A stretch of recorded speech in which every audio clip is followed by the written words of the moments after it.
जो हमारे first paper में यूनिट रिसर्च मेथोडोलॉजी जो कहलाती है, आपको ये वाली बात पता होगी। इससे पहले मैंने आपको कम्युनिकेशन वाली वाली पूरी यूनिट पढ़ा दी, उसके बाद हायर एजुकेशन वाली पढ़ा दी और टीचर एप्टीट्यूड वाली पढ़ा दिया। यानी अगर मैं आप लोगों से बात करूं तो मैंने एक तो आपको शिक्षण वाली यूनिट पढ़ा दिया, अब क्षमता,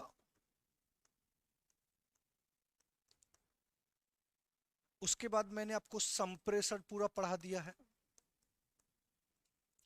और उसके बाद मैंने आपको हायर एजुकेशन पढ़ा दिया है।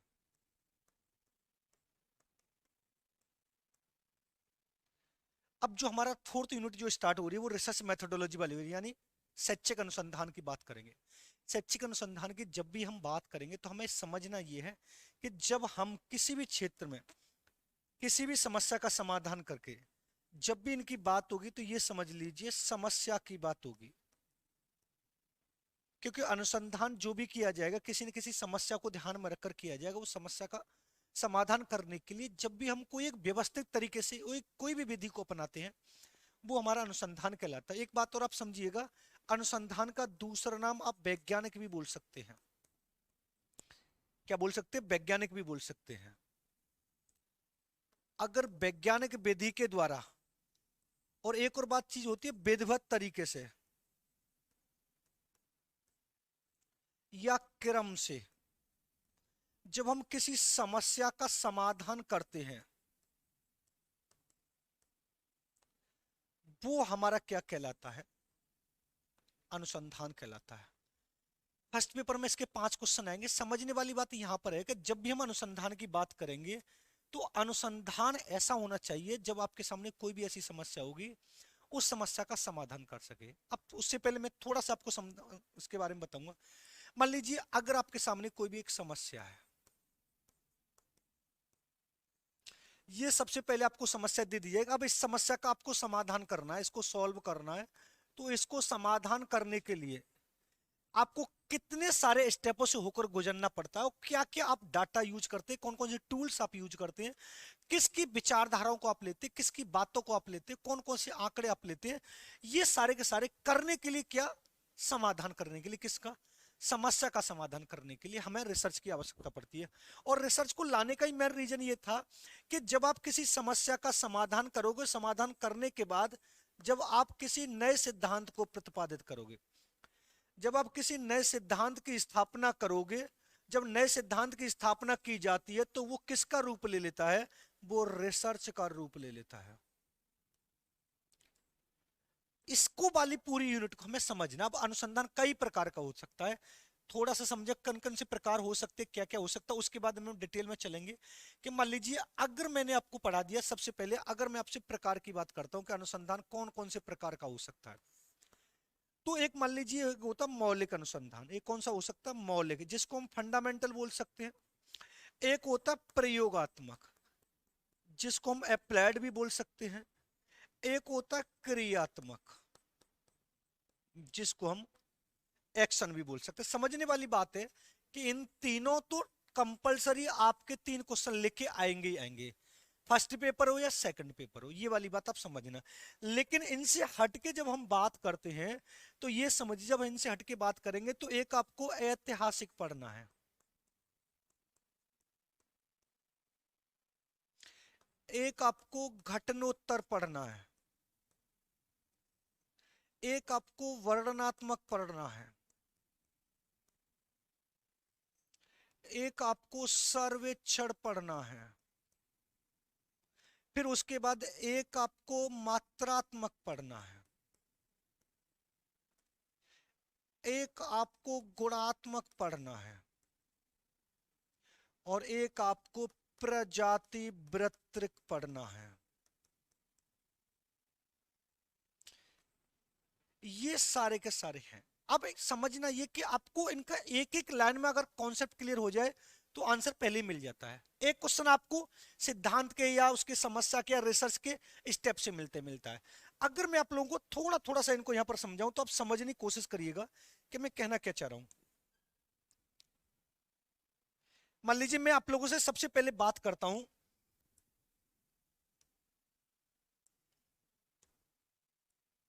अगर मैं आप लोगों से बात करूं कि इसको मौलिक अनुसंधान की जब भी हम बात करेंगे तो आपको सिर्फ इतना याद होना चाहिए कि किसी समस्या का समाधान करके,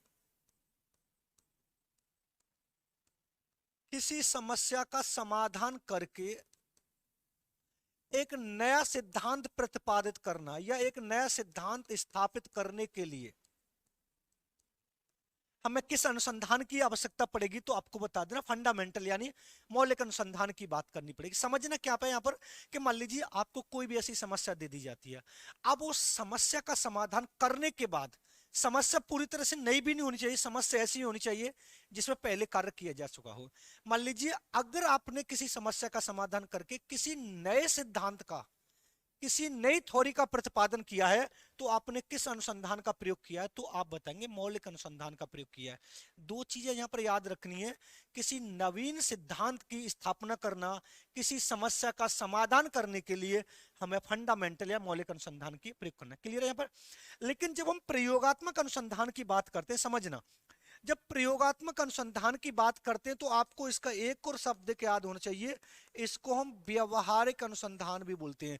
जब ये नया सिद्धांत स्थापित होने के बाद इसको जब व्यवहार में लाया जाएगा, इसको जब प्रयोग में लाया जाएगा, वो हमारा कौन सा अनुसंधान कहलाएगा, तो आपको बता देना अप्लाइड यानी प्रयोगात्मक अनुसंधान कहलाएगा। अब एग्जाम्पल के तौर पर आप ये समझिए, मान लीजिए अभी मैंने आपको पढ़ाया था एनईपी 2020, मैंने आपको एनईपी 2020 पढ़ाया था और इसने एक नई शिक्षा संरचना को स्थापित किया है 5+3+3+4। अब एक तरह से ये सिद्धांत है, अब इसकी जो स्थापना की है ना, वो कौन से अनुसंधान ने की है, तो आपको बता देना मौलिक अनुसंधान ने की है, नई खोज करके लाए। अब इसको प्रयोग में जो लाया जाएगा, व्यवहार में जो लाया जाएगा, इसको जो लागू किया जाएगा, वो हमारा कौन सा अनुसंधान करेगा, वो अप्लाइड करेगा। समझ में आ रहा। अगर एक और एग्जांपल मैं आपको यहां पर समझाऊं कि मान लीजिए एक फॉर्मूला जो होता है वो होता है E = mc²। क्लियर बात है। अब इस फॉर्मूले को जो स्थापित किया था, वो किसने स्थापित किया था, वो मौलिक अनुसंधान ने किया था। किसने किया था, मौलिक अनुसंधान यानी फंडामेंटल ने किया था। लेकिन आजकल जो ये प्रयोग में लाया जा रहा है, जिस पर कार्यभार चल रहा है और ये आपको पढ़ाया जा रहा है, वो किस अनुसंधान की देन है, वो आपको अप्लाइड की देन है। इन दोनों को अगर आप एक लाइन में समझें, जब हम किसी समस्या का समाधान करके किसी नई थ्योरी को स्थापित करते हैं, वो हमारा फंडामेंटल रिसर्च कहलाता है। और उस नई थ्योरी को जब हम अपने व्यवहार में, अपने प्रयोग में लाते हैं, वो हमारा कौन सा कहलाता है, प्रयोगात्मक। अगर आपको यहां पर यह भी बोला जाए कि जो दैनिक जीवन में प्रयोग किया जाता है,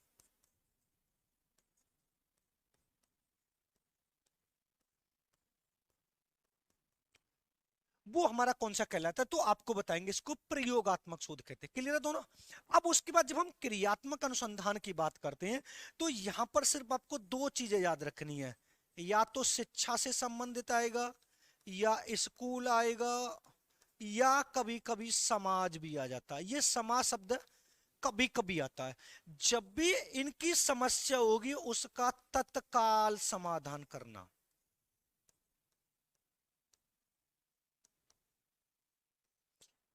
उनका तत्काल समाधान करना। एक्शन रिसर्च की जब भी बात होगी, तो तीन चीजों को आपको ध्यान में रखना है।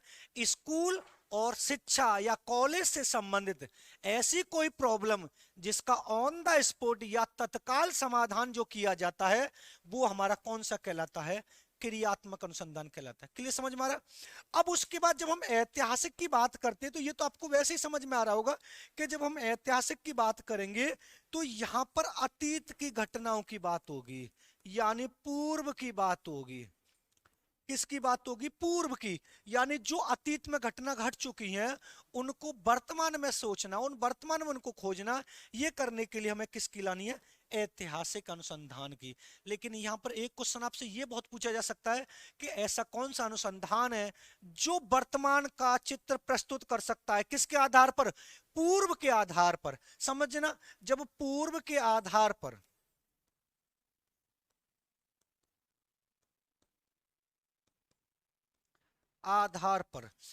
वर्तमान को प्रस्तुत करना,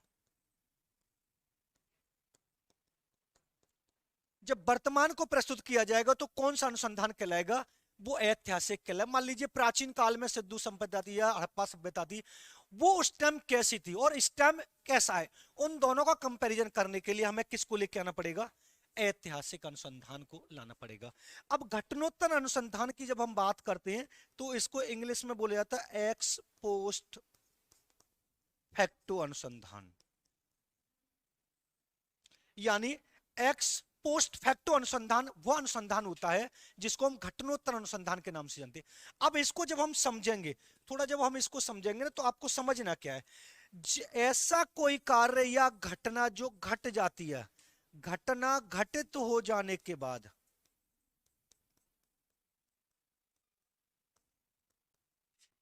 यानी घटना के घटित हो जाने के बाद जो अनुसंधान किया जाता है वो हमारा कौन सा कहलाता है, घटनोत्तर अनुसंधान। कैसे, मान लीजिए कहीं पर कोई एक्सीडेंट हो गया, अब एक्सीडेंट हो चुका है, उसके बाद जब हम ऑब्जर्वेशन करते हैं कि एक्सीडेंट कैसे हुआ, किसके कितने लगी हुई है और किसकी गलती है, ये जानने के लिए हमें किस अनुसंधान का प्रयोग करना पड़ेगा, घटनोत्तर। यानी ऐसी कोई घटना जो घट चुकी है और उसके बाद उसका मुआयना किया जाता है, उसकी खोज की जाती है कि यह घटना किस तरीके से घटी है, उसके जानने के लिए हमें किसका प्रयोग करना है, घटनोत्तर अनुसंधान। क्लियर है।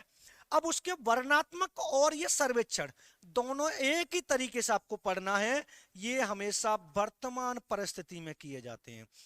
कैसे किए जाते हैं आपको बता देना है, वर्तमान परिस्थिति को ध्यान में रखकर जो किए जाते हैं वो वर्णनात्मक या सर्वेक्षण अनुसंधान कहलाते हैं। मान लीजिए मैंने आपको किसी यूनिवर्सिटी में भेज दिया कि उस यूनिवर्सिटी में जाइए और देख कर लाइए कौन कौन सी समस्या है और कौन कौन सी समस्या नहीं है, यानी वर्तमान को देखकर हम जो शोध करते हैं, जो रिसर्च करते हैं, वो हमारा कौन सा कहलाता है, वर्णनात्मक या सर्वेक्षण कहलाता है। दोनों की बात वर्तमान उसकी होगी, वर्तमान की। मात्रात्मक अनुसंधान हमें तब करना है जब हमारे पास पर्याप्त डाटा हो, जब हमारे पास पर्याप्त डाटा होता है वो हमारा कौन सा अनुसंधान कहलाता है, मात्रात्मक कहलाता है। और गुणात्मक अनुसंधान जब हमारे पास पर्याप्त डाटा नहीं होता है, जब हमारे पास पर्याप्त डाटा नहीं होता है वो हमारा कौन सा कहलाता है, गुणात्मक। लेकिन जब हम इसकी बात कर रहे हैं प्रजाति वृत्तक, इसको बोलते हैं एथनो मैथोडोलॉजिकल। जब भी इसकी बात होगी तो एक शब्द आएगा सामाजिक, या प्रजातांत्रिक करने के लिए या प्रजातांत्रिक भावना का विकास करने के लिए हमें किस अनुसंधान की आवश्यकता होती है, तो आपको बता देना प्रजाति वृत्तिक। सामाजिक शब्द जब भी आए तो ये समझ ले किसकी बात हो रही है, एथनो मेथोडोलॉजी की बात हो रही है। समझ में आया। ये सारे अनुसंधान मैंने आपको एक एक लाइन में इस वजह से बता दिए कि जिससे अगर आपका कॉन्सेप्ट क्लियर होता है तो आप राइट आंसर आराम से लगा सकते हैं। अब हम चलते हैं क्रम से। क्लियर है,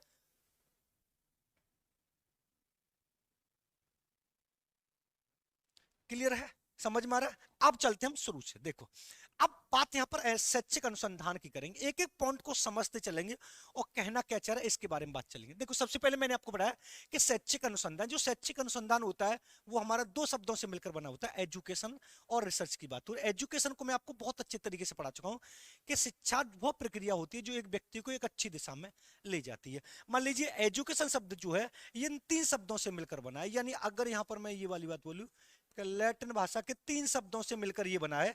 एक मैंने आपको पढ़ाया एजुकेटम, दूसरा एजुसियर और तीसरा एजुकेयर, जो प्रशिक्षित करना, पथ प्रदर्शन करना, पालन पोषण करना, ये सारा आप समझ लेंगे। लेकिन यहां पर समझना क्या है, हमें रिसर्च को समझना है। अब समझना क्या है कि रिसर्च को हम दो तरीके से समझ रहे हैं। मान लीजिए अगर मैं इसको इस वाले वे में समझूं कि रिसर्च दो शब्दों से मिलकर बना है, रे धन सर्च, यानी किसी को बार बार खोजना या किसी तथ्य की बार बार जो हमें खोज की जाती है। अब किसी तथ्य की बार बार जो खोज की जाएगी वो हमारी क्या होगी, समस्या होगी। जब किसी समस्या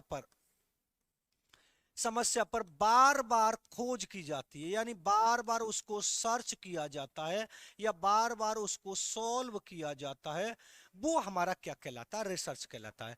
अगर आपसे ये पूछे रिसर्च शब्द किन दो शब्दों से मिलकर बना है तो आप बताएंगे रे धन सर्च। लेकिन अगर दूसरे वे में देखा जाए तो ये फ्रांसीसी भाषा के रिसर्च शब्द से बना है जिसका अर्थ है खोज करना। जिसका अर्थ क्या है, खोज करना। मैं यहां पर लिख दे रहा हूं जिसका अर्थ है खोज करना। यानी जब भी बात होगी तो समाधान इसका होगा, इसको सॉल्व करने के बाद उसका समाधान खोजना या सिद्धांत को स्थापित करना। क्या करना है? सिद्धांत को स्थापित करना। ये वाली बात आपको समझ में आनी चाहिए। एक बार लाइन में आपको बताऊं, रिसर्च की जब भी आपसे परिभाषा पूछे तो आपको ये वाली बात बतानी है, किसी समस्या का समाधान करके किसी नए सिद्धांत को प्रतिपादित करना, वो हमारा क्या कहलाता है? वो हमारा रिसर्च कहलाता है। क्या कहलाता है? रिसर्च। अब यहां पर मैंने नोट डाल के ये भी यहां पर देखो लिख दिया बहुत अच्छे तरीके से। मैंने लिखा है कि जब हम किसी तथ्य की बार बार खोज करते हैं वो हमारा रिसर्च कहलाता है। और अगर आपसे पूछे कि रिसर्च या शोध करने का मेन रीजन क्या है, तो मैंने अभी आपको बताई है, किसी सिद्धांत की रचना। अब सिद्धांत की रचना कब की जाएगी? जब आप समस्या का समाधान करेंगे। दोबारा से समझें, रिसर्च का एक क्वेश्चन आपको 100% ये वाला मिलेगा कि रिसर्च का मुख्य उद्देश्य क्या है। तो या तो वो आपसे ये बोलेगा किसी सिद्धांत की रचना करना, या फिर पूरा सेंटेंस ऐसे बोल सकता है किसी समस्या का समाधान करके एक नवीन सिद्धांत की रचना करना। वो हमारा क्या कहलाता है?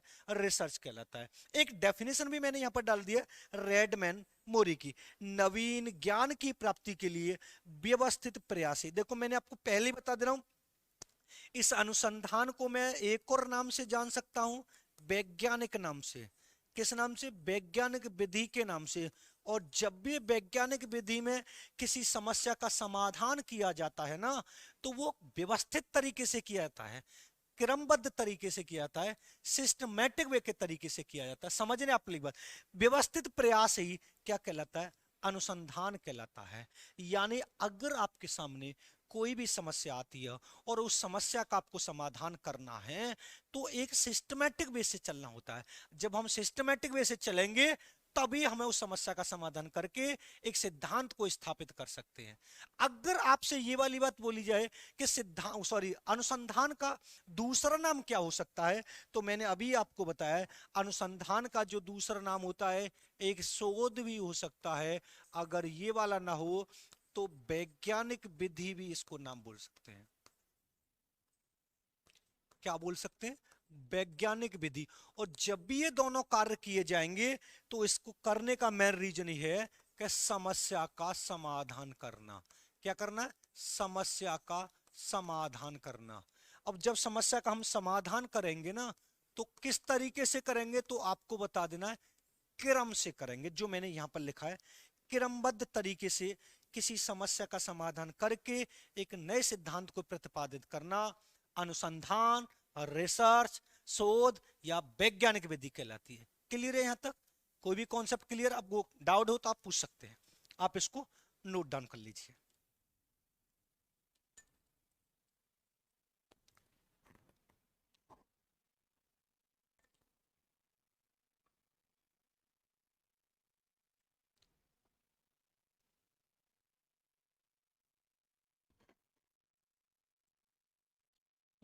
हो गया?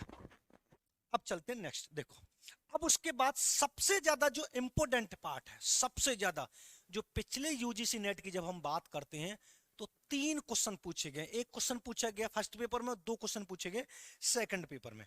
अब जब हम सबसे ज्यादा इंपोर्टेंट की बात करते हैं, समझना,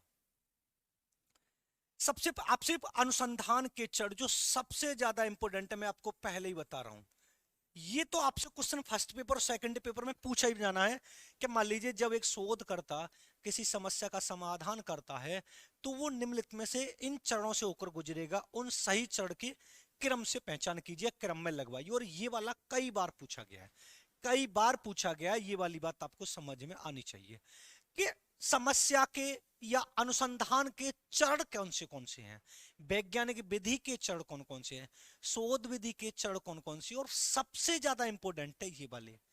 ये अगर आपने चरण अच्छे से पढ़ लिए ना और अच्छे से याद कर लिए तो 2 क्वेश्चन आपके क्लियर हो जाएंगे। पहला स्टेप में पहले पेपर में पूछा जाएगा और सेकंड दूसरे में पूछा जाएगा। देखो, सबसे पहले जो चरण है, उन्होंने पहला जो चरण बोला है वो बोला है समस्या का चयन करना या समस्या की पहचान करना। सबसे पहला आपको यही याद कर लेना है। अब यहां पर वो क्वेश्चन 2 तरीके से पुटअप कर रहा है। अगर वो क्रम से लगवा रहा है तो ठीक बात है। नहीं तो कभी कभी क्वेश्चन ये पूछा गया है कि निम्नलिखित में से जब एक शोधकर्ता किसी समस्या का समाधान करता है तो वो निम्नलिखित में से किस पद का या किस स्टेप का सबसे पहले चयन करेगा, यानी सबसे पहला फैक्ट या पहले सबसे पहला तत्व कौन सा ऐसा होगा जब वो किसी समस्या का समाधान करेगा।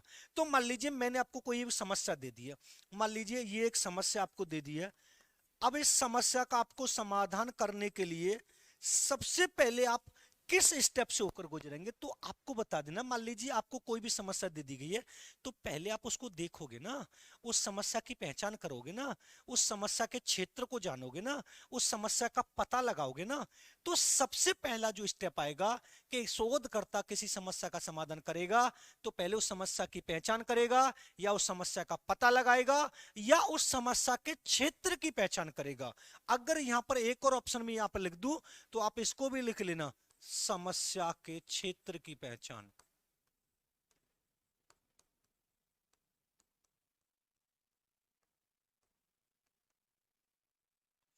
इन तीनों में से ये पहला वाला आपको ढंग से याद होना चाहिए, क्योंकि कभी कभी क्या होता है कि पहले ऑप्शन से ही सारे ऑप्शन हमें सही मिल जाते हैं।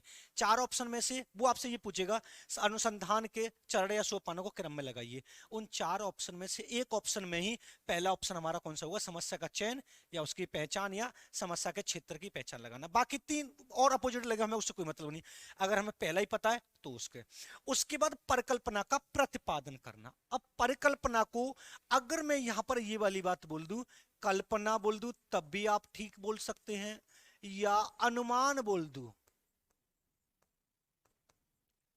तब भी आप बिल्कुल ठीक बोल सकते। अब आपके सामने ये जो समस्या दी गई है, जब आप इस समस्या का समाधान करेंगे, जब इस समस्या का समाधान करेंगे तो अनुमान तो लगाएंगे लगाएंगे। अभी आपने समस्या पहचान कर ली कि हमारे सामने समस्या ये है कि बच्चों को समझ नहीं आ रहा कि वो किस तरीके से शिक्षा को ग्रहण कर सके। अब ये समस्या होगी, अब इसका समाधान करने के लिए आप बहुत सारे अनुमान लगाओगे, बहुत सारी कल्पना करोगे कि हो सकता है इस वाले पॉइंट से ये समस्या समाधान हो जाए, या हो सकता है इस वाले पॉइंट से ये समस्या समाधान हो जाए। तो यहां पर आपको ये देखना है कि जब दूसरा स्टेप जो हमारा होगा वो परिकल्पना का प्रतिपादन होगा। लेकिन अभी यहां पर दो चीज और आप समझना, जब हम परिकल्पना की बात करते हैं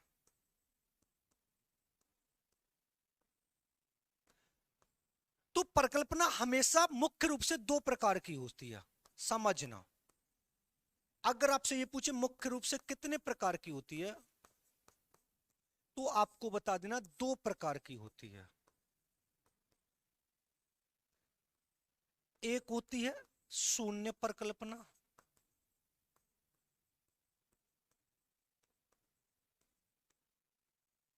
और दूसरी होती है विकल्प परिकल्पना।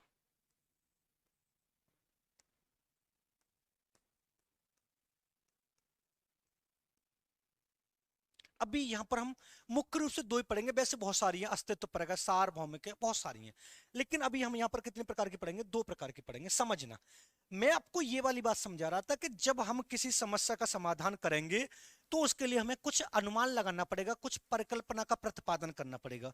लेकिन जब हम परिकल्पना का एक शोधकर्ता किसी समस्या का समाधान करने के लिए मुख्य रूप से कितने प्रकार की परिकल्पना का प्रतिपादन करता है, तो आपको बताया दो प्रकार की, शून्य परिकल्पना और विकल्प परिकल्पना। अब समझना, मैं आपको समझा कह रहा हूं। मान लीजिए ये हमारी एक समस्या है, ये हमारी क्या है, समस्या है। अब इसका समाधान करना है मुझे, समझना। जब हम इसका समाधान करेंगे तो मान लीजिए हमें बहुत सारे अनुमान लगाएंगे, जिसको मैंने परिकल्पना नाम दे दिया है, कल्पना।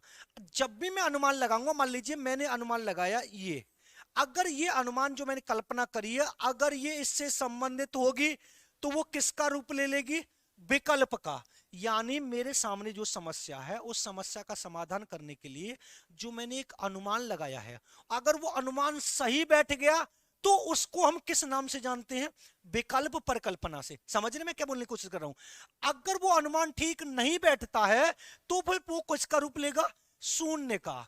शून्य का शाब्दिक अर्थ ये होता है कि मैं जो अनुमान लगा रहा हूं वो समस्या से संबंधित हो भी सकता है और नहीं भी। अगर वो नहीं साबित सही हुआ तो वो कौन सी परिकल्पना रहेगी, शून्य रहेगी। अगर तुक्का से वो समस्या से संबंधित हो गया तो वो किसको कर लेगा, विकल्प को कर लेगा। समझने, अगर मान लीजिए मैंने ये अनुमान लगाया और ये इससे संबंधित हो गया, ये अनुमान लगाया और ये इससे संबंधित हो गया, तो ये किसका रूप ले लेगा? विकल्प परिकल्पना का। किसका रूप ले लेगा? विकल्प परिकल्पना का। मान लीजिए मैंने ये अनुमान लगाया और ये अनुमान इससे संबंधित नहीं हुआ, तो ये किसका रूप ले लेगा? शून्य परिकल्पना का।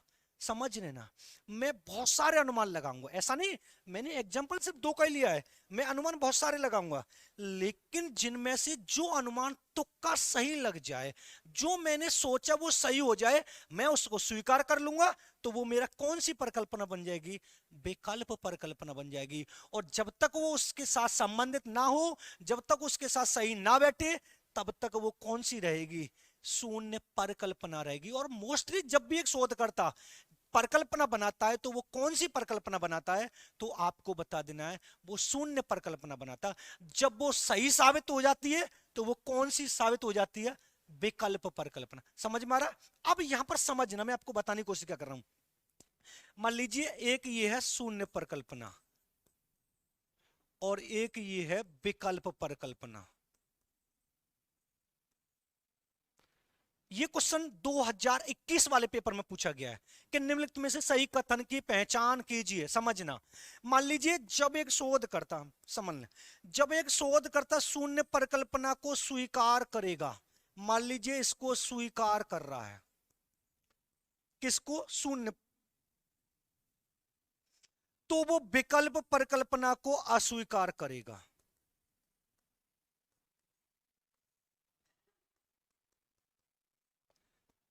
जब एक शोधकर्ता शून्य परिकल्पना को एक्सेप्ट करेगा, तो विकल्प परिकल्पना को रिजेक्ट करेगा। इसको इधर समझिए, मान लीजिए अगर मैंने ये बी विकल्प जो चुना है, ये अगर इस समस्या से संबंधित नहीं हुआ, तो मैंने शून्य परिकल्पना बनाई, तो मुझे विकल्प परिकल्पना तो रिजेक्ट करूंगा।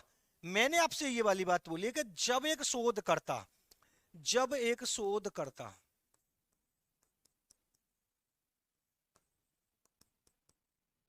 शून्य परिकल्पना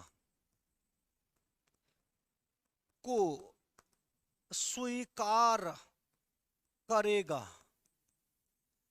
तो विकल्प परिकल्पना को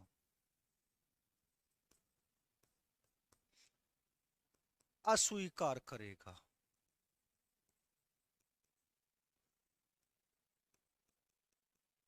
एक सेंटेंस ये वाला है।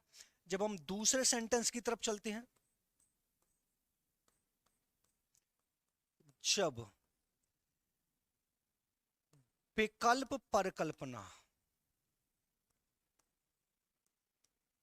को स्वीकार करेगा, तो शून्य परिकल्पना को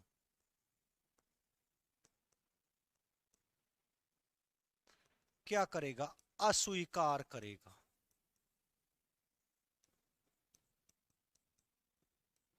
समझ में आ रहे हैं दोनों सेंटेंस में कहना क्या चाह रहा हूं? क्लियर आ रहे? मतलब कहने का मतलब ये कि अगर मैं इसको एक्सेप्ट करता हूं, तो इसको क्या करूंगा? रिजेक्ट करूंगा। अगर मैं इसको एक्सेप्ट करता हूं, तो इसको क्या करूंगा? रिजेक्ट करूंगा ना। अगर मेरी जो भी मैंने अनुमान लगाया है वो समस्या का समाधान करेगा, तो मुझे शून्य परिकल्पना की जरूरत नहीं पड़ेगी। शून्य परिकल्पना की जरूरत तब पड़ती है जब मेरे अनुमान उस समस्या से सटीक नहीं बैठते। सटीक बैठ जाते हैं, वो किसका रूप ले लेते हैं? विकल्प का। जो सटीक नहीं बैठते, वो किसका रूप ले लेते हैं? शून्य परिकल्पना का। निम्नलिखित में से सही कथन की पहचान कीजिए। तो आपको 2 चीजें याद रखनी है कि जब शोधकर्ता शून्य परिकल्पना को एक्सेप्ट करता है, तो विकल्प परिकल्पना को रिजेक्ट करता है, और जब विकल्प परिकल्पना को एक्सेप्ट करता है, तो शून्य परिकल्पना को रिजेक्ट करता है। यानी अगर एक छोड़ना पड़ेगा, तो दूसरा अपनाना पड़ेगा, दूसरा छोड़ना पड़ेगा, तो पहला अपनाना पड़ेगा। और अगर आपसे यह पूछी जाए कि मुख्य रूप से जो परिकल्पना बनाता है एक शोधकर्ता, वो कितने प्रकार की बनाता है, तो आपको बतानी है 2 प्रकार की, शून्य परिकल्पना और विकल्प परिकल्पना। लेकिन यहां पर एक और सेंटेंस आपको याद रखना है, यूजीसी आपके दिमाग से खेलने की कोशिश करता है। समझना, अगर उसने ये वाली बात बोली, नोट डाल के समझ लेना कि सबसे पहले शोधकर्ता सबसे पहले शोधकर्ता किस परिकल्पना को बनाएगा, यानी किस परिकल्पना का चयन करेगा?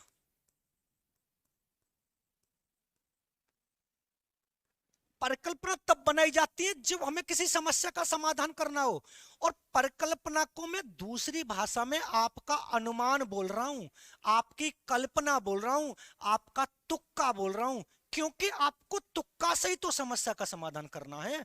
समस्या वो होती है जिसका डाटा उपलब्ध नहीं होता। अगर आप ये कहो कि सर वो समस्या का समाधान तो उस किताब में लिखा हुआ है, तो वो समस्या नहीं है, वो रिसर्च नहीं है। रिसर्च वो प्रत्येक वस्तु कहलाती है जहां पर हम अपने दिमाग से उस समस्या का समाधान करते हैं। मैंने आपको ये वाली बात बताई कि शून्य परिकल्पना को एक्सेप्ट करेगा, विकल्प परिकल्पना को रिजेक्ट करेगा। अब यहां पर दूसरा क्वेश्चन मैंने लिखा है कि मान लीजिए एक जो शोध करता है समस्या का समाधान करने के लिए सबसे पहले किस परिकल्पना का प्रयोग करेगा, तो कौन सी परिकल्पना बनाएगा सबसे पहले? कौन सी परिकल्पना बनाएगा सबसे पहले? सबसे पहले वो शून्य परिकल्पना को बनाएगा। समझ लेना इस वाली बात को। किसको बनाएगा? शून्य परिकल्पना को। शून्य परिकल्पना का शाब्दिक अर्थ ये होता है कि मैं जो कल्पना कर रहा हूं उसका दूर दूर तक अकॉर्डिंग मेरे समस्या से कोई संबंधित नहीं है। एक अनुमान लगा रहा हूं, अगर संबंधित हो गया तो वो किसका रूप ले लेगी? विकल्प। और विकल्प परिकल्पना हमेशा समस्या से संबंधित होती है, और पहली बार में आप किसी भी समस्या का समाधान करने के लिए जो अनुमान लगाओगे वो सटीक नहीं बैठता है। अगर सटीक आपको पता है तो इसका मतलब समस्या पहले से रटी हुई है, और रिसर्च कभी भी रटे हुआ नहीं किया जा सकता। अगर आपसे क्वेश्चन ये पूछे कि सबसे पहले एक शोधकर्ता किस परिकल्पना का प्रतिपादन करेगा, तो आपको क्या बताना है? शून्य परिकल्पना। और ये जो दो सेंटेंस मैंने लिखे हैं कि शोधकर्ता जब शून्य परिकल्पना को स्वीकार करेगा तो विकल्प परिकल्पना को क्या कर रहा है? अस्वीकार कर रहा है। लेकिन जब विकल्प परिकल्पना को स्वीकार करेगा तो शून्य परिकल्पना को क्या करेगा? अस्वीकार करेगा। ये दोनों सेंटेंस क्लियर है ना? परिकल्पना का प्रतिपादन करने के लिए शोधकर्ता मुख्य रूप से कितने प्रकार की परिकल्पना को प्रतिपादित करता है? दो, नल हाइपोथेसिस और विकल्प आप जानते हो ऑब्जेक्टिव जो कहलाती है। क्लियर है? अब हम चल कहां रहे हैं? यहां पर है। ठीक है। उसके बाद शोध की रूपरेखा कहलाती है। अब मान लीजिए एक हमें पूरी परफॉर्मेंस बनानी है, एक पूरा परफॉर्मेंस बनाना है कि किस तरीके से हमें शोध को स्थापित करना है। पहले समस्या का चयन कर लिया, फिर उसके बाद ये कर लिया, फिर उसके बाद ये, फिर उसके बाद ये, फिर उसके बाद ये, फिर उसके बाद एक क्रम से हमें चलना है, और व्यवस्थित आपको पहले समझ लेना है। फिर उसके बाद डाटा कलेक्ट करना, संकलन करना है। डाटा हमेशा कितने प्रकार का हो सकता है? मान लीजिए इसको हम डाटा भी बोल सकते हैं। डाटा जो आंकड़ा होता है, डाटा कितने प्रकार का हो सकता है? अगर आपसे ये वाली बात पूछी जाए कि डाटा मुख्य रूप से कितने प्रकार का हो सकता है, आपसे अगर ये वाली बात बोलिए कि आप डाटा कलेक्ट करके लाइए, तो कितने प्रकार का डाटा कलेक्ट कर सकते हैं आप? कितने प्रकार का हो सकता है? मैं दो तरीके से आप लोगों को डाटा बताऊंगा, समझना। अगर हम बात करते हैं आंकड़ों की, जिसको इंग्लिश में बोला जाता है डाटा, जब हम किसी समस्या का समाधान करेंगे तो हमें डाटा की बहुत सारी जरूरत पड़ेगी। अब जब हम डाटा की जरूरत पड़ेंगे तो आपको ये वाली बात देखनी है कि अगर आपसे ये पूछे कि मुख्य रूप से कितने प्रकार का होता है, तो आपको बता देना दो प्रकार का होता है। कौन कौन सा? एक होता है हमारा मात्रात्मक, और एक होता है गुणात्मक। लेकिन अगर यहीं पर मैं आपको एक और तरीके से बताऊं जो आगे नेक्स्ट चैप्टर में पढ़ेंगे हम, तो एक होते हैं प्राथमिक आंकड़े, एक होते हैं द्वितीय आंकड़े।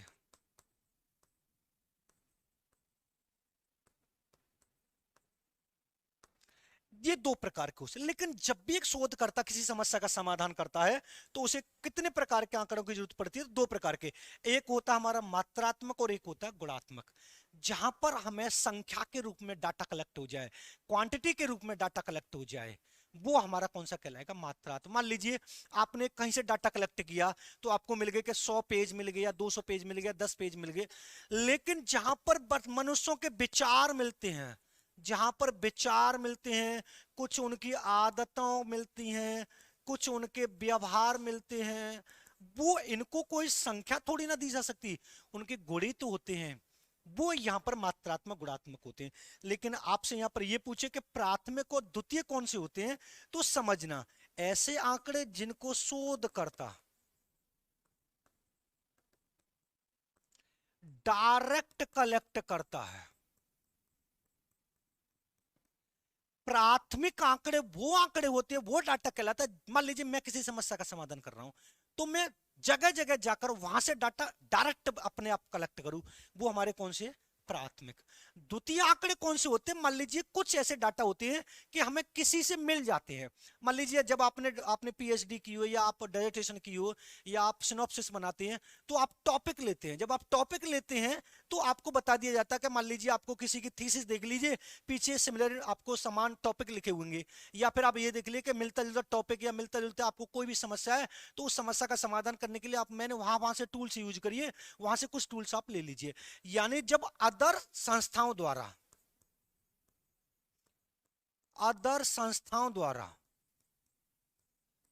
डाटा उपलब्ध कराया जाता है,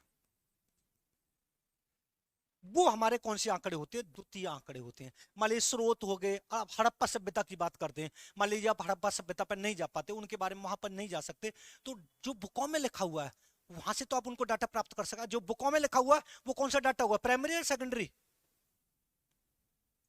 सेकेंडरी होगा, क्योंकि अदर संस्थाओं से बुकों से मिल रहा है। लेकिन अगर हम डायरेक्ट वहां पर जाके हड़प्पा के बारे में खोज करते हैं, तो वो कौन सा होगा? दो चीजें याद रखनी है, जब हमें किसी के माध्यम से डाटा मिलता है वो हमारा कौन सा डाटा कहलाता है, वो हमारा द्वितीय डाटा कहलाता है। जब हम डायरेक्ट वहां पर जाके डाटा कलेक्ट करते हैं वो कौन सा कहलाता है, प्राथमिक कहलाता है, प्राइमरी कहलाता है। लेकिन अगर ऑल ओवर की बात करें कि जब एक शोधकर्ता जब भी किसी समस्या का समाधान करेगा तो डाटा कलेक्ट करने के लिए कितने प्रकार का डाटा लेकर आएगा, तो आपको बता दो प्रकार का डाटा लेकर आएगा, मात्रात्मक और गुणात्मक। जब हम बात करें डाटा कलेक्ट की, ठीक है, डाटा कलेक्ट हो गया, फिर उसके उन्हें विश्लेषण करना। विश्लेषण करने का मतलब रीजन यहां पर ये होता है कि डाटा तो हमने बहुत सारा कलेक्ट कर लिया है, क्या वो डाटा हमारे लिए सारा कारगर साबित है? उसमें से कुछ डाटा ऐसा हो सकता है जिसका हमसे कोई लेन देन नहीं होता, तो उनको हम अलग हटा देते हैं, वो हमारा एनालिसिस के थ्रू होगा ना। अब बात यहां पर ये आती है कि मैंने यहां पर निष्कर्ष लिखा है, 90% बच्चे यहां पर गलत करते हैं। उनको क्या लगता है, उनको ये लगता है कि निष्कर्ष जो है वो बाद में आता है और सामान्यीकरण पहले आता है। ये 90% बच्चे गलत करते हैं, यहां पर ये थोड़ा उनको ये लगता है।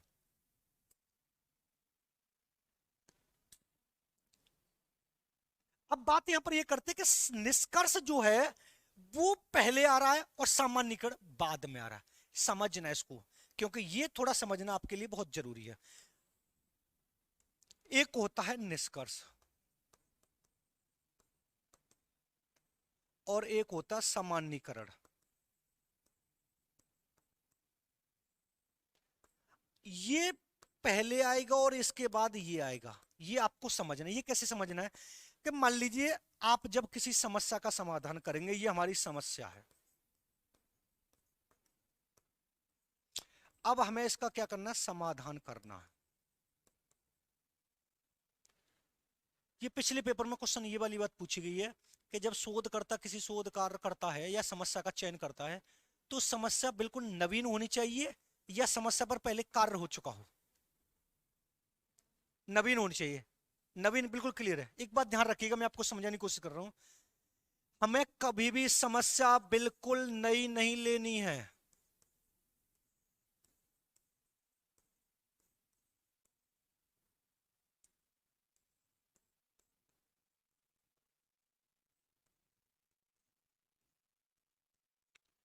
समस्या जब भी कोई शोधकर्ता किसी समस्या का समाधान करने के लिए समस्या लेता है, तो बिल्कुल नई समस्या नहीं लेनी है, ये वाली बात ध्यान रखना।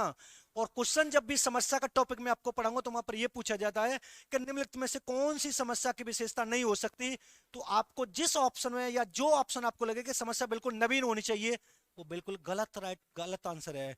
क्योंकि समस्या ऐसी होनी चाहिए जिस पर पहले कार्य हो चुका हो, पहले कार्य हो चुका हो। क्योंकि जब आप नई समस्या लेंगे तो हो सकता है उससे संबंधित डाटा ही ना मिल पाए आपको, हो सकता है उससे संबंधित डाटा एनालिसिस ना कर पाओ, हो सकता है वो समस्या किसी से कोरिलेट ना करती हो, तो समस्या बिल्कुल नवीन नहीं लेनी है। ये वाली बात आपको समझनी है।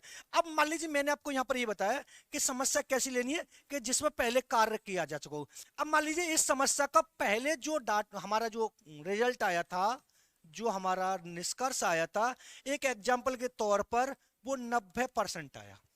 इस व्यक्ति ने जब इस समस्या का समाधान करने के बाद जो रिजल्ट दिया वो कितने परसेंट दिया? 90%। फिर दूसरा व्यक्ति आया, फिर इस समस्या का समाधान करने के बाद इसने जो रिजल्ट दिया है वो 90% दिया है। अब समझना, एक ये जो 91% आया और 90% आया है, ये दोनों हमारे क्या हैं? निष्कर्षित हुए।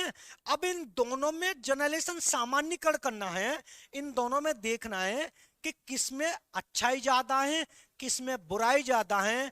ये करने के लिए हमें किस स्टेप से होकर गुजरना पड़ेगा? सामान्यकरण।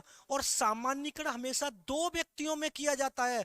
आपने नॉर्मलाइजेशन सुना है, जो अब की बार यूजीसी ने बिल्कुल मना कर दिया है, 18 जून को पेपर होना है, नॉर्मलाइजेशन बिल्कुल नहीं होगा। और नॉर्मलाइजेशन जब हम करते हैं, सामान्यकरण जब हम करते हैं, तो हमारे सामने कुछ रिजल्ट एक से अधिक होने चाहिए।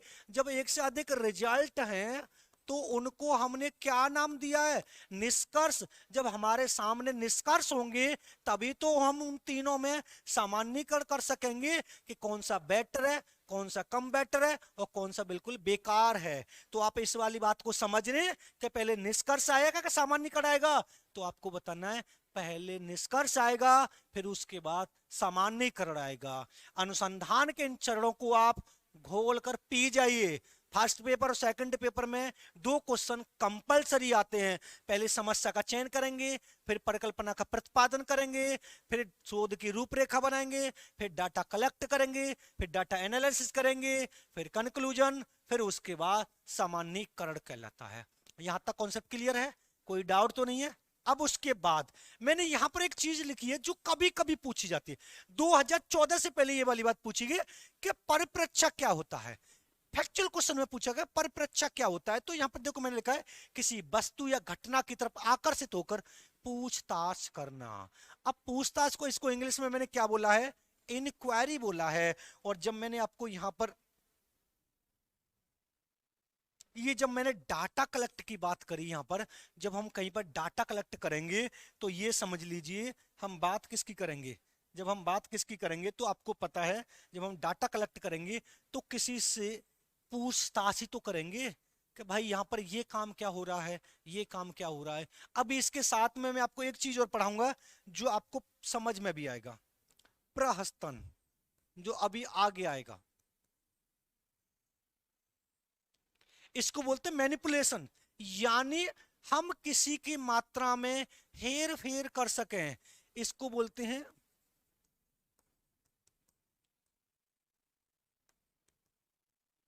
पुलेशन। यानी चर जो होता है, जो हम आगे पढ़ेंगे, चर की मात्रा में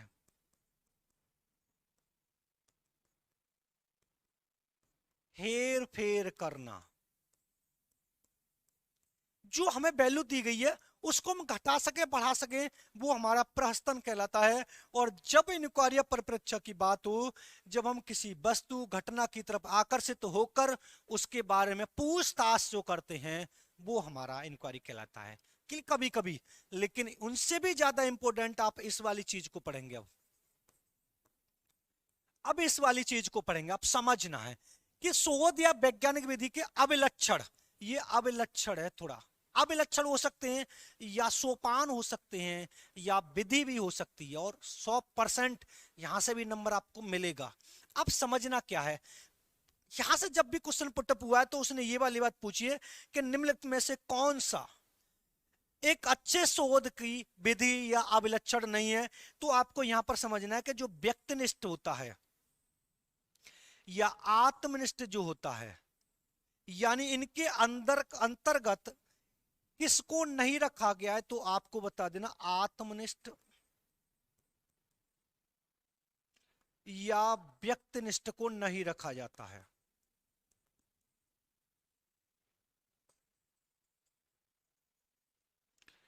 नहीं रखा जाता है। ये वाली बात आपको समझनी है कि ये बिल्कुल नहीं रखी जाएगी। पहला क्वेश्चन यही है और आपसे ये पूछेगा निम्नलिखित में से कौन सी एक अच्छे शोध की विधि विशेषता लक्षण गुण नहीं है। तो इन दो ऑप्शन को याद रख लेना, आत्मनिष्ठ या व्यक्तिनिष्ठ। अब एक और क्वेश्चन समझ लीजिए इसका, जब मैं आपको परीक्षण पढ़ाऊंगा ना तो वो आपसे ये पूछेगा कि निम्नलिखित में से कौन सी एक अच्छे परीक्षण की विशेषता नहीं है, तब भी आपको ये बतानी है। लेकिन आपसे ये पूछे कि इनके द्वारा किसकी भावना का विकास होता है, तो आपको बता देना है पक्षपात की भावना का विकास। पक्षपात की भावना का जो विकास होता है वो किसके द्वारा होता है, तो आपको बता देना है आत्मनिष्ठ या व्यक्तिनिष्ठ विधि के द्वारा एक व्यक्ति में पक्षपात की भावना का विकास होता है। तीन क्वेश्चन समझिए, इनको तो मैं अभी समझाऊंगा। अगर आपसे ये वाली बात पूछिए निम्नलिखित में से कौन सी एक शोध की अच्छी विधि या अच्छी विशेषता नहीं है, तो आपको बताना आत्मनिष्ठ या व्यक्तिनिष्ठ। अगर आपसे ये पूछिए निम्नलिखित में से कौन सी एक अच्छे परीक्षण की विशेषता नहीं है, तब भी आपको बताना आत्मनिष्ठ या व्यक्तिनिष्ठ। फिर आपसे ये पूछिए किस विधि के द्वारा किस परीक्षण के द्वारा एक व्यक्ति में पक्षपात की भावना को विकसित किया जा सकता है, तो आपको बता देना है आत्मनिष्ठ या व्यक्तिनिष्ठ की जो विधि है उसके द्वारा एक व्यक्ति में पक्षपात की भावना को विकसित किया जा सकता है। समझ में आ रहा है? क्लियर है? अब ये आत्मनिष्ठ व्यक्तिनिष्ठ का हम जो लॉन्ग टाइम में आंसर लिखते हैं, अब ये एक अच्छी वैज्ञानिक विधि है। समझो पहली कौन सी है, वस्तुनिष्ठता। वस्तुनिष्ठता का मतलब होता है जो आपने लिखा है बिल्कुल ऑब्जेक्ट क्लियर आंसर लिखा है वो बिल्कुल तरीके से आप राइट आंसर होगा। डाटा कलेक्ट करेंगे तो वहां से क्लियर डाटा मिलेगा आपको। उसके परिशुद्धता यानी क्लियर होना चाहिए डाटा, जो भी समस्या हो उसको हम क्लियर तरीके से करें तो हमारे लिए ठीक रहता है। अनुकरणीयता हम फॉलो, मैंने आपको बताया ना, देखो इधर मैंने जो आपको एक चीज पढ़ाई होगी,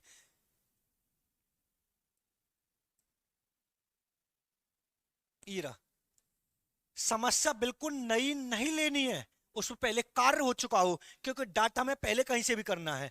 मितव्ययी का मतलब होता कम खर्चीली,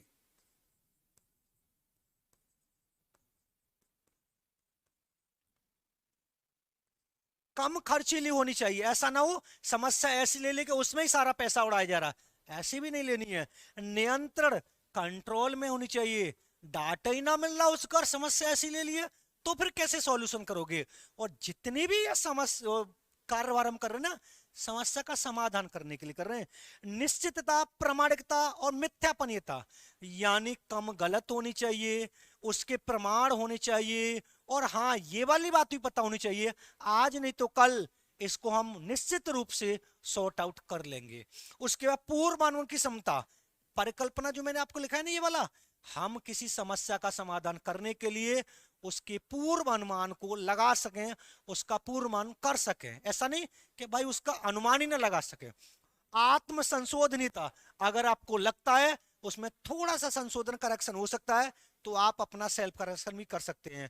और फिर उसके बाद समस्या को दूसरी निष्कर्ष से कंक्लूज करके जो निष्कर्ष मैंने आपको बताया सामान्यीकरण, उनके साथ आपको सामान्यीकरण कर लेना कि जो मेरे द्वारा जो निष्कर्ष निकला है और उससे पहले जिस शोधकर्ता ने जो निष्कर्ष निकाला है क्या वो दोनों सेम आ रहे हैं। दोनों सेम आ रहे हैं तो इसका मतलब आपने डाटा चोरी किया है, डाटा नकल करके किया है। अगर आप दोनों के परिणाम अलग अलग आ रहे हैं तो इसका मतलब आपने अपने तरीके से उस समस्या का समाधान किया है। और ये जितने भी फॉलो किए जा रहे हैं सिर्फ एक समस्या का समाधान करने के लिए फॉलो किए जा रहे हैं। अगर आपसे ये वाला जो मैंने पॉइंट लिखा है ना इसको आप बहुत अच्छे तरीके से समझ लेना, जब तक आप इसको अच्छे तरीके से नहीं समझोगे तब तक मामला गड़बड़ हो जाएगा। अगर इंक्वायरी का शाब्दिक अर्थ पूछिए परप्रच्छा तो आप बता देना किसी वस्तु या घटना की तरफ आकर्षित हो उसके बारे में जानने की कोशिश करना। इसके चरण और इसकी विधि कन्फर्म है, क्लियर हो गया। अब चलते हम आगे। देखो अब यहां पर विशेषता है। पिछला क्वेश्चन जो यूजीसी नेट का हुआ है वो यहां से पूछा गया है कि निम्नलिखित में से एक अच्छे शोध की विशेषताओं में से कौन कौन सी विशेषता रखी जा सकती हैं। 7-8 ऑप्शन से उसमें से 4 ऑप्शन छांटने थे। तो आप समझना पहला क्या, शैक्षिक शोध का आधार दर्शन होता है और दर्शन का जो शाब्दिक अर्थ होता है ना किसी वस्तु या घटना के बारे में जानना या सोचना होता है। फिलॉसफी क्या होती है? देखना, दृश्य धातु से बना है। यानी मान लीजिए आपको दिखाई दे रहा है कि हाँ आने वाले समय में ये हो सकता है, आने वाले समय में ये हो सकता है। तो दूर की जो सोच रखने वाला होता है, अगर आपसे ये बोला दर्शन, तो आप बता देना दूर की सोच रखने वाला।